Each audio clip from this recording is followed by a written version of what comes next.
Welcome to the Lawyerist Podcast, a series of discussions with entrepreneurs and innovators about building a successful law practice in today's challenging and constantly changing legal market. Lawyerist supports attorneys building client-centered and future-oriented law firms through community, content, and coaching, both online and through the Lawyerist Lab. And now, here are the co-authors of the Small Firm Roadmap and your podcast hosts.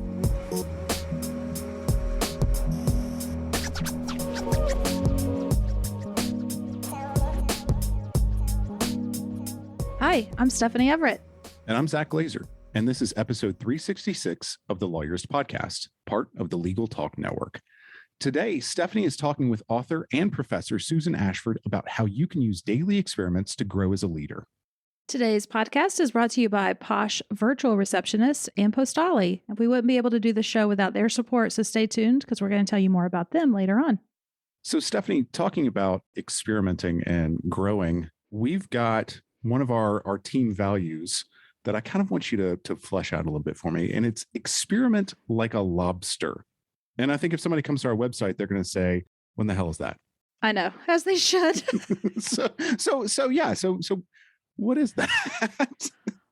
First, I feel compelled to say your core values, when we talk about values a lot, and we just had a process where we looked at ours and we kind of redefined some of them to better fit where we are as a business right now.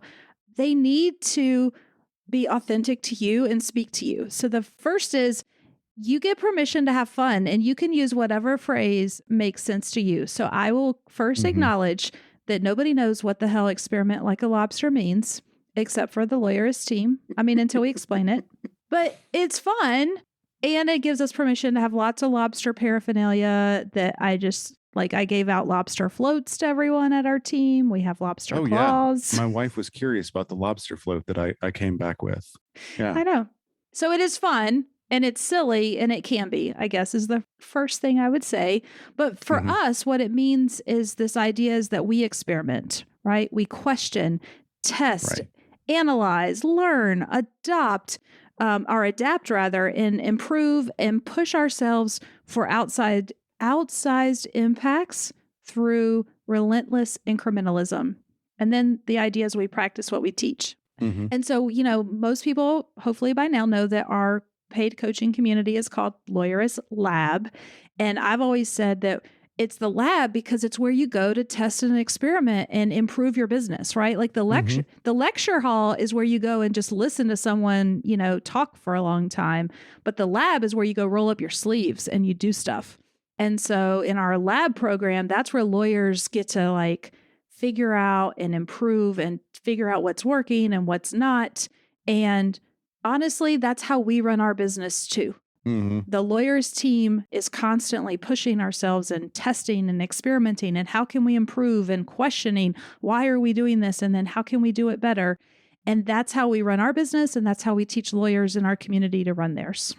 Well, and kind of to be clear on this, we're not talking about experimenting where we say, here is one good option and here's one bad option that we know, and we're going to run those two tests against each other. We're not talking about, I think I was saying to you earlier, I wonder what would happen if I just didn't turn this brief into this judge. Like that's not experimentation. That's career suicide, But what we're talking about is putting two good options against each other and seeing what works best for the situation. And so we, in doing a lot of the research and development that we do for lawyers, we take two good options. We A/B test things a lot, and we figure out what's the best. And I think, to me, that resonates with lawyers as opposed to what is a good option. No. We're talking about multiple good options here, and honing in on it. That relentless iteration.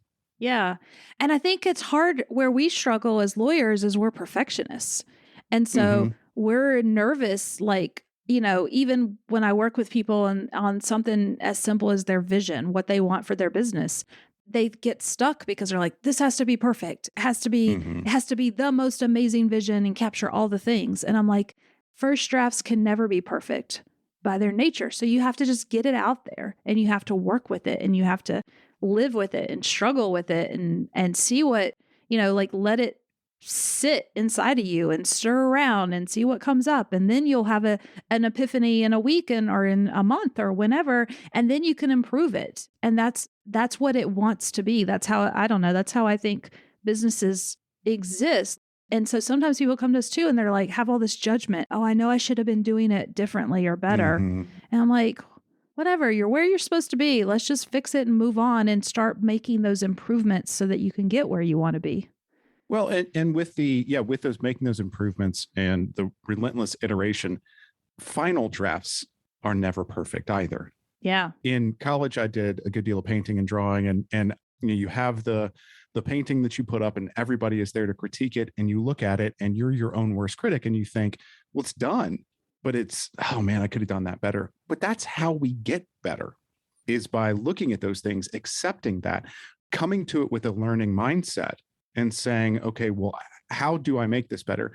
And experimentation, putting two things or three things, but generally two things up against each other, is an active way of kind of creating that learning mindset, of using that and saying, I'm going to embrace the fact that I know nothing I do is ever perfect, and I'm just going to constantly make it better and better. Yeah. I think if you can do that, if you can have that mindset with your business, it's only going to make your business better. And then, honestly, as you're going to hear in my interview today with Susan, which I got really excited about, it applies to our personal life as well, and to us as leaders and managers and all the things that we put on ourselves. Is if we can have that learning mindset and figure out how I can make small changes throughout my day to be better. And so we're going to talk about that, and it's super fascinating. But in my mind, I'm like, oh, this just all connects together and it all makes sense to me. Hopefully it does to other people, but also it's fun. Experiment like a lobster. Well, and now at least the experiment like a lobster is going to make sense to everybody. It is very, very clear to everybody out there. So we've accomplished that. Yes. And so now we have my conversation with Susan. I'm Sue Ashford, and I'm a professor at the Ross School of Business at the University of Michigan. I am committed to teaching people how to be more effective in organizations, and have been working more directly with leaders for over the last 20 years, trying to help them manage everything from their first leadership position to how to grow as a leader over a lifespan. Yeah. Welcome to the show, Sue. I'm so excited to talk with you today and the work you're doing around leaders. And it's a big concept. Like, how do you make leaders better? That's a lot to chew, isn't it? Yeah. Yeah. And even if we were talking to people in large organizations, they often don't attend to the growth of a lot of people. They often will just hive off some high potentials and focus on them. And yet I think a lot of people want to lead better, be more effective. The book started out, its home base is leadership, but it grew into how do you grow your personal and interpersonal effectiveness? And whether you're a parent wanting to be more effective, a community member, a person in an organization, or a leader in an organization. So it really spans, it's the skills that we're going to talk about are really relevant for any of that. Yeah. Your audience is both wanting to be effective lawyers with clients, but also grow a business, which is a big job. So your book is The Power of Flexing: How to Use Small Daily Experiments to Create Big Life-Changing Growth. And what I loved in reading it is you really set out a framework for this idea of growth and learning and what it means to learn. Because as I was thinking about it, I was like, we've all gone to school, many of us like lawyers, for 20 or so years. And so we just kind of take it for granted that we know what it means to learn and improve and be better. But in your book, you really kind of challenged us and said, no, you might need to be a little bit more intentional about it. So what does that look like for you? Well, let me first say why I think we need to be challenged in this way. It starts from a study on leaders and leadership growth. And they talk to people very high up in organizations who were also considered effective, because not everyone high up is considered effective. And they said, how did you get to be, or how did you, what made your path? And the data showed that 70% of the things they mentioned had to do with experiences they had. 20% other people like mentors or role models, and 10% classes. And so my book is really about how do you get the most out of that 70%? So, if 70% of the way you can grow to be a better leader, which really means to be more personally and interpersonally effective, you're going to learn through the experiences you have. It doesn't just happen inherently. You really have to go through the experiences in a certain way. And most of us go through a lot of our experiences pretty mindlessly.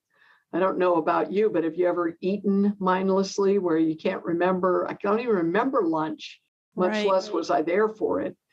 And same with when we're chatting with other people. Often we are focused on where we're going, or we're focused on where we've been, and we're not in our experiences, and we don't learn from them. So the idea is that if you could be more present in your experiences and go at them with an intention to grow, as well as an intention to win this client, run this team meeting, have a company retreat, you're going to grow more as a person, and you'll be more effective as a leader and just generally. Yeah. So that's the why of why focus on a plan for learning. If you don't, you're just going to whiz through your experiences. I often ask people I'm teaching, is your life more like a series of flashbulb experiences where it's brightly lit, you remember everything about it, or a speeding train where everything's just running past you and you don't really take in most of it? And most people sign up for speeding train for their lives. So you're not going to grow much from your experiences if they're going past you like that. Yeah. And so I think that's where this idea of flexing comes in. And so I don't know, how would you explain flexing to us? What does that mean when you use that term? Yeah, it's the most asked question about this book. And the title was really intended to capture the idea that growth doesn't have to be a huge monolithic thing that you decide on December 31st and you commit to with grim determination throughout, at least March, before you drop it. But rather, growth can be a thing that you can do in spurts, that you can pick up, work on, put down, pick it back up, and so forth. So you can flexibly use this set of ideas around how to grow when it's most relevant to you. And people are triggered by different things. Sometimes there's pain in the present, like just things aren't going well. And you need to be different as the person who heads up the company in order for the company to be different and be how you want it to be. So that's one trigger for growth, is pain in the present. Sometimes people just sort of have an image of how they want to be and they know they're not there yet. So they're motivated to grow in that way. But whatever it is, it's deciding, okay, I want to take up growth for now. For this upcoming event, I'm going to work on something about me that's causing pain. I need to listen better, be more approachable, be clearer, be a slow talker rather than a fast talker, be more, whatever. I mean, people have a whole variety of things they want to work on, but I'm going to bring that focus into a particular experience. Yeah. And so the first thing you talk about is mindset and how important it is that we kind of approach these experiences and opportunities with this mindset. And so I wonder if you could share with us what it means to have a learning orientation, which I think is the mindset that you say we have to have. And so what does that look like? Yeah, this builds on Carol Dweck, her work, popularized in a book called The Growth Mindset, but she's been researching this for decades. And basically, she's found that, if you go into an experience that involves challenge with one of two mindsets, one is a performance-proof mindset where you have your teeth gritted, your arms are clenched, your jaw is set, and you're like going to prove how great you are as a leader, as a CEO of a company, as a teacher, whatever. That brings certain outcomes. One, you have more anxiety. The second, you actually don't always perform as well as you could because you're too focused on never, ever screwing up. and never, ever looking like you could screw up. So you're worried about asking a question that might help you get better. You're worried about anyone ever thinking you're not perfect. And it really gets in the way. The alternative mindset is what she originally called a learning orientation when she wrote the book. But it's really this idea that your goal is to go into this situation with a mindset of, I'm going to do the best I can. You want to perform well in both mindsets. It's not about, well, one is lackadaisical and the other is hard charging. Both people want to perform well, but in the learning orientation, you're more open to and interested in, how can I grow my skills and talents in this experience? So how can I get better than I was in the past? Performance prove, you're worried about being better than everybody else anyone has ever seen as a leader, as a teacher, et cetera. And it's an exhausting mindset. It's also the one that we're most schooled in. Probably we went through school in a performance proof mindset. So we've been incredibly reinforced for it. And, your crowd of lawyers who had to be fabulous in college in order to get into great law schools, and then fabulous in law schools to get great, positions and reputation. This is going to be a very different way to go at things. Yeah. No, it resonates. And for anyone that's interested, there's a quiz on your website that you can take. And so I took it this morning, and luckily I scored very high on this learning orientation metric, which I was happy about but it resonated with me that learning, and you say learning's not a threat, but it's an opportunity to soak up the knowledge that the experience has to offer. And we could probably spend a whole episode just on this topic, because I'm just thinking about my daughter and how, we're trying to teach girls, especially, this idea that it's okay to try things and not succeed, that's part of it. So there's a lot of work we could do on this one, I'm for sure. But especially your audience, who are, setting up a business. How could they be perfect at that? They weren't schooled in it. They haven't done it before.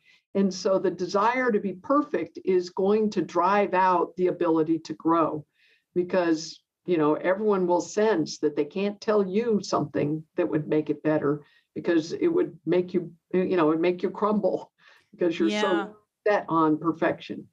No, that resonates. And I hear lots of lawyers tell me that someone said it to me this morning in a coaching call, that they're just so worried about being perfect. And they often do get hung up on some of the work we do together from this idea, like, oh, it has to be a perfect outcome. And I'm like, no, we just got to work through it and learn from it and make it better. And the first draft can never be perfect, because because that's not how it works. So, so then we move into this idea, I think, of a flex goal. And so we now, hopefully we're approaching things with a better mindset, with that learning oriented mindset. And then we want to set a goal from ourselves, and would wonder if you could just frame this for us. What does a flex goal look like? Yeah. And let me just say one thing is, there are 6 practices that are articulated in the book. And that's kind of this framework that helps you to learn more from experience. If you only do one, you'll learn more than you're going to be learning today. But if you could do all 6, because they're kind of a system, it'll help you even more. So if you only had a learning mindset, that would help. But the flex goal is the idea that as you go through experiences, you could be learning about yourself as well. And that you would get more value out of experiences with very little effort. It really takes just setting an intention of focus on something about you where you need to grow. And, as I said, this might come from some pain in the present where, like things aren't going well, and you realize, wow, I really need to be a better listener, or I'm never going to grow a team to do the work we need to do as a company, or I need to become more influential because I've got people going off in all sorts of directions, and I need to set a vision and really make it meaningful to everyone.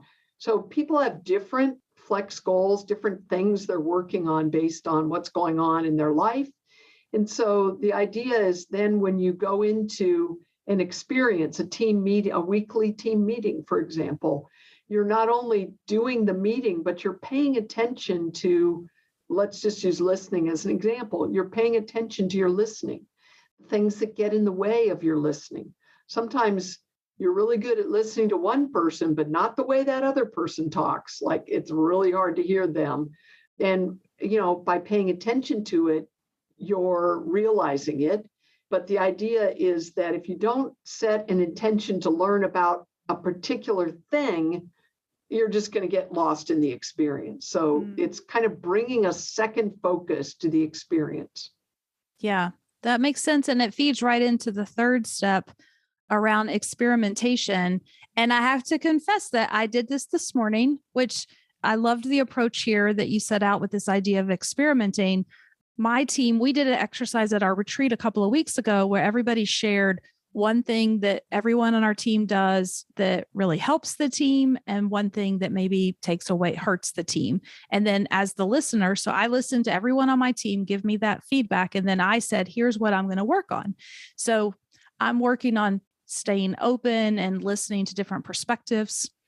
And so I had a team member today and I realized like when I'm in CEO mode, I just want to solve problems for people. I want to give them answers, which is funny because I'm also a business coach. And when I'm in coaching mode, I do a great job of staying open and letting the person, find the answer on themselves. But so I quickly, and I didn't even realize I do this, how quickly I shift hats that I wear. And so a team member reached out to me this morning with a question, something that was going on. And I immediately just typed out this long response. And then I thought about you in this book preparing for today. And I said, wait a minute, I need to stop. I need to experiment and not respond that way. She's wanting me to just give her the answer. I need to back up and try something different. And so I deleted my answer and and instead I just took a different approach. And I said, I'm going to not give you this answer here. What does help look like? Like, what is it that you're actually asking from me? And just try to do a little bit more coaching with her.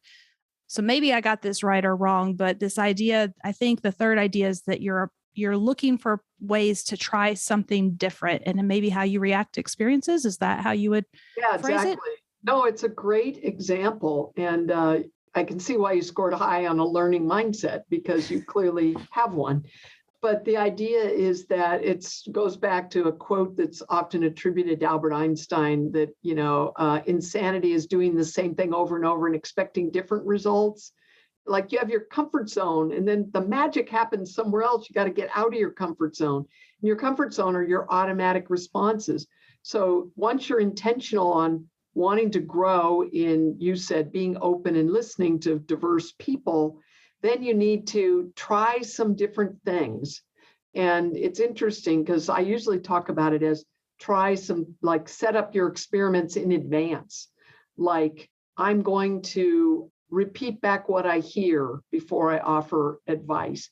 But you did it in the moment. You said, I'm doing my normal response. Nope, don't want to do that. Let me back out of it and do something different. So I love that flexibility. And that's kind of what this is really the core of flexing is you get to choose a goal when you want to, and you get to try how to go at it whatever way you want to, whatever way makes sense for you. And so it's identifying one or two things you could try to be a better listener.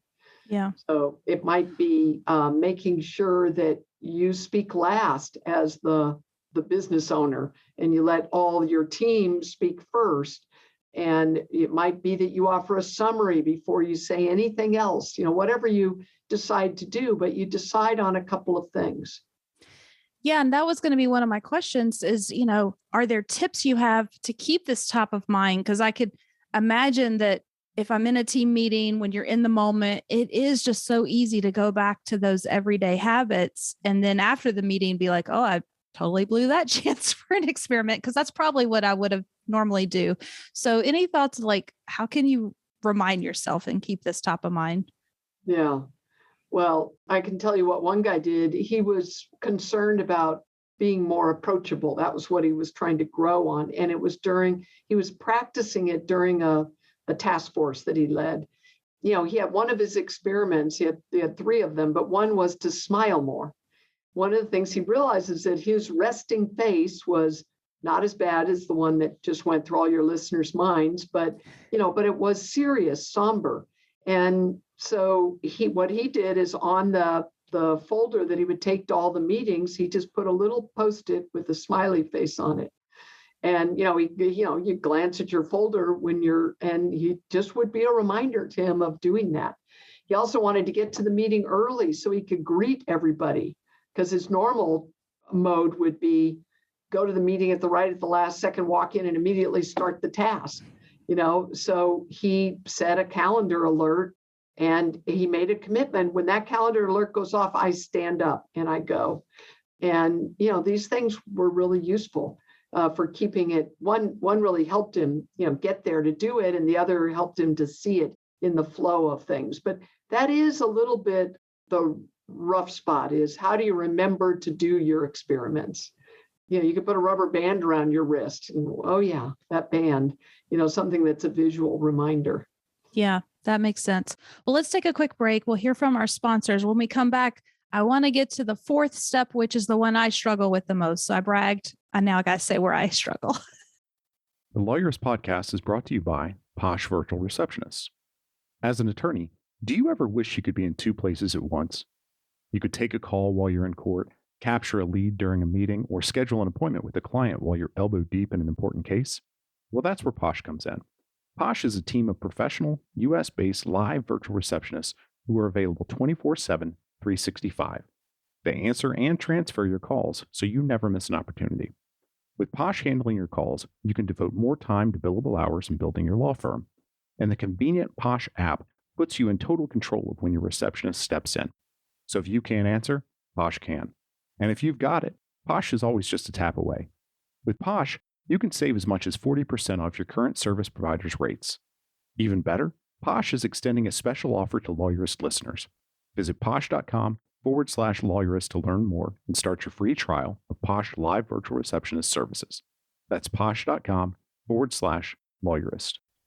And from Postali. Finding a marketing partner for your firm can be challenging. Are you getting sound advice? Is your marketing agency always working in your best interest? You shouldn't have to worry about these things. At Postali, they believe marketing companies should adopt the same duty to their clients that is required of the legal profession. For this reason, they require that all team members sign a fiduciary oath to act in good faith and put clients' best interests ahead of their own. They service with care, candor, and loyalty. Postali is a full-service digital marketing agency exclusively for lawyers. To learn more about how they're different, visit postali.com/lawyerist. Okay, we're back and we're talking about the power of flexing and this framework that you have for us of how to be better, how to learn and improve ourselves. And so after we run the experiment, we have to try to step back and seek feedback. And yeah, this is where it's not as fun for me. And so would love to hear what's a better way for us to think about this idea of feedback and how we get feedback from our colleagues or friends. Yeah, there's two strategies, each of which has a problem that can be solved. One strategy is to pay more attention, to monitor for feedback. Pay attention to how others are responding to you. Do they approach you more often? Do diverse people approach you more often? And you often can tell. We navigate our world based on monitored feedback all the time. The other way is to directly ask someone for feedback. And they both have issues. The monitoring problem is you can get it really wrong, especially if you have a hypothesis like, oh yeah, I'm really lousy at this. Then you're really attuned to all the negative reactions. Like if I'm teaching and it's a topic I don't really like teaching, I always notice, oh, everybody looks so bored. Are they more bored or am I just uncomfortable? I don't know. What I always say is if you need to look for patterns in that case, if one person's falling asleep, it's probably them. If they're all falling asleep, it's probably good feedback on me for my teaching. And then in asking, it seems more direct, but, you're the boss. People are going to tell you what they think you want to hear unless you take steps to try to avoid that. So how you ask, where you ask, when you ask, who you ask makes a difference. Marshall Goldsmith, who's a very renowned personal coach for leaders, he said, I don't like feedback because I've already done the terrible thing. And so hearing about it just makes me feel bad. He said, I like feed forward. And in feed forward, you decide something you're working on, which is one step in the power of flexing process. You decide something you're working on. And instead of asking for feedback in the moment, you ask team members by asking them this. You say, look, I'm working on being a better listener, especially with across diverse perspectives. Do you have any ideas for me? So then it puts it on a forward-looking approach. It doesn't trigger your ego as much because they're not telling you, yeah, you were lousy in the last meeting, but it's all about possibilities. But it does give you really good information because chances are they're not just telling you a random idea. They're telling you an idea based on what they've seen you do or not do. But it's somehow the framing of that makes it better. So those would be my 3 ideas is pay attention to monitoring, find ways to ask, and then use feed forward. Yeah. And I love how you say, I read that you said personal effectiveness is a contact sport. It doesn't matter how you see yourself, but how others see you as well. And it's a good reminder because, like, yeah, oftentimes in our heads, I'm like, oh, I'm really great at this thing. But if my team doesn't think so, and I'm not open and receptive to hearing that, then I could be really, hurting the overall team. And so I thought that was just a great reminder that it's a risk, right? It feels scary to ask for that information, which is what feedback is. It's data coming back to you that you need to evaluate how you're doing and what to change. And notice how interconnected these things are. If you have a learning mindset, feedback does seem like a gift. If you have a performance proof mindset, it seems threatening. If you set a focus, you're likely to get feedback on more specifically on that thing rather than just general. So they're kind of interconnected. Yeah, for sure. And then I think the final steps are around regulating emotions and reflection. And these also seem important and probably maybe overlooked. So would love for you to just share a minute about those. Yeah, I think of lawyers as very in their heads.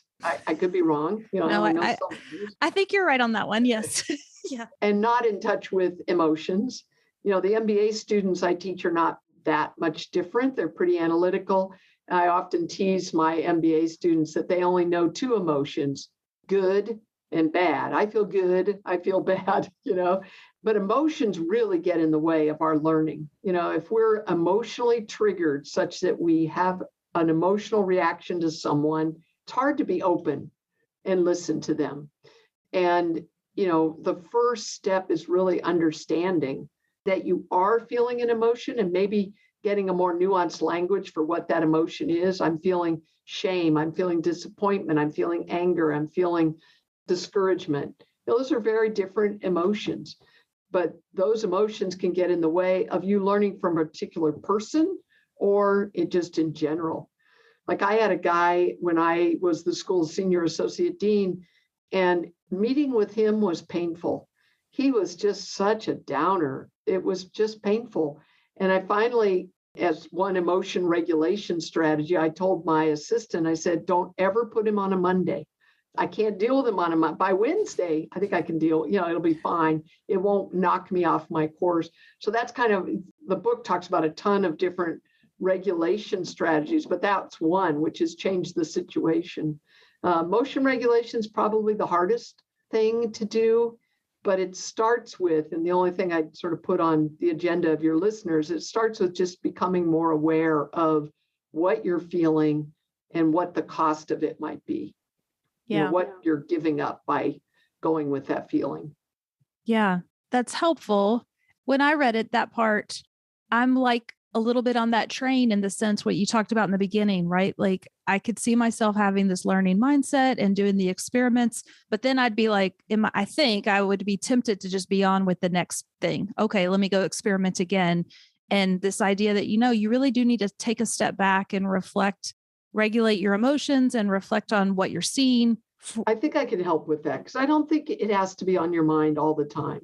If you remember it when you have a strong emotion, that's good enough, right? Okay. So if somebody makes you boiling mad, it's like, oh yeah, emotion regulation. I'm supposed to pay attention to this. That's good enough because that's where it's blocking your learning. Or if I also talk about remember positive emotions. Positive emotions help our learning, unless they're way too positive and then we don't pay attention, but they help our learning. And so what are ways I can find more joy in my group, create more joy in our group so we can learn more together would be another way to go at it. But as far as keeping that on your agenda, I don't think you have to have that on as a constant. I think just when you have a strong reaction to someone, using that as a cue to explore it would be really good. Yeah, no, that's super helpful. One thing you said at the top of our conversation that I think is worth just exploring for a few more minutes, because we were just getting started, and I just kind of want to unpack it for a second, is this idea that historically some organizations have sort of reserved learning for this one select group of people. You know, you see, it resonated with me reading about it, that you could see this with large organizations where we tap the future leaders and then they get all of this work on their development and professional development. We're going to pour a lot of resources into them. But then it occurred to me, I could see this happening in law firms as well, even small firms. If I can be frank for a second with our listeners, this will, it'll sting a little bit, but sometimes we do this where we separate lawyers from the rest of the team. And so we automatically put our lawyers or associates in a different learning and professional development path than other team members who don't have a, JD. And I would like to push against that. So, and I think you do too in your book, where you say there's potential for everyone to learn. And so I just wanted to kind of hit that again, because it just so resonated with me. And so, which is the reason why now everyone on my team is going to be, we're all working on this right now. This is a major focus for our team, is how are we learning and how are we supporting each other in doing that? Yeah, I love that you said that you're all going to read the book, which is great.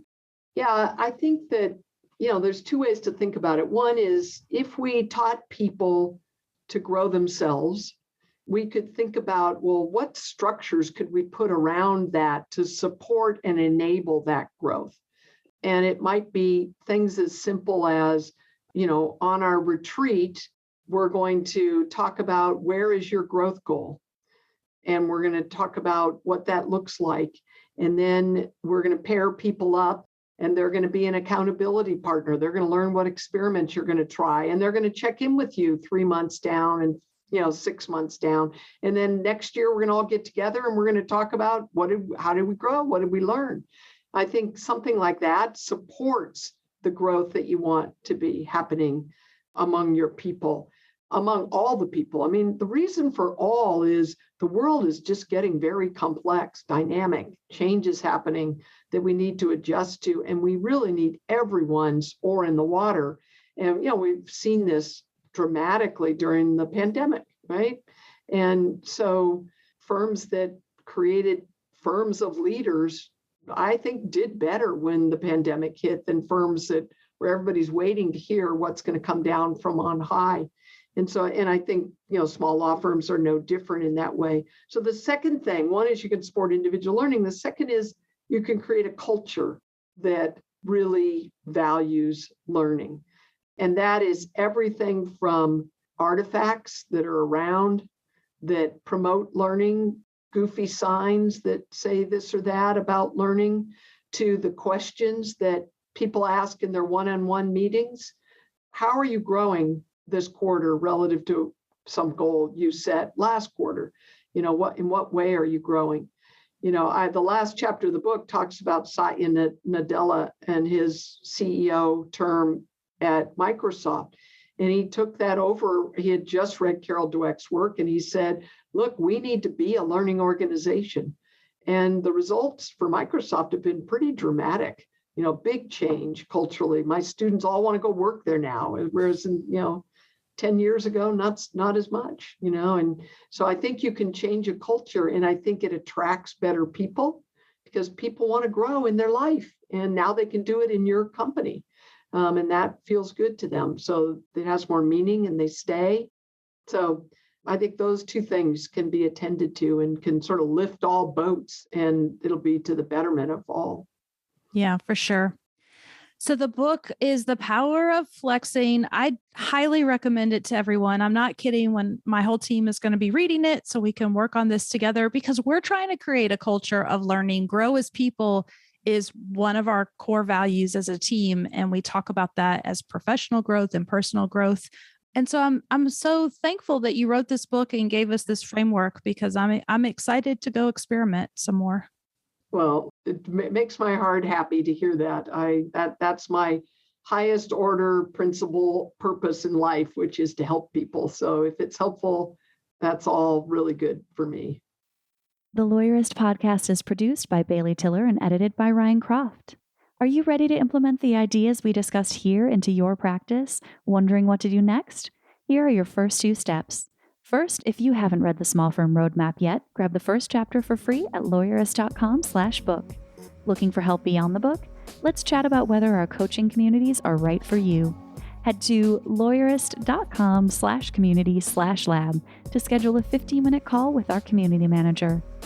The views expressed by the participants are their own and not endorsed by the Legal Talk Network. Nothing said in this podcast is legal advice for you.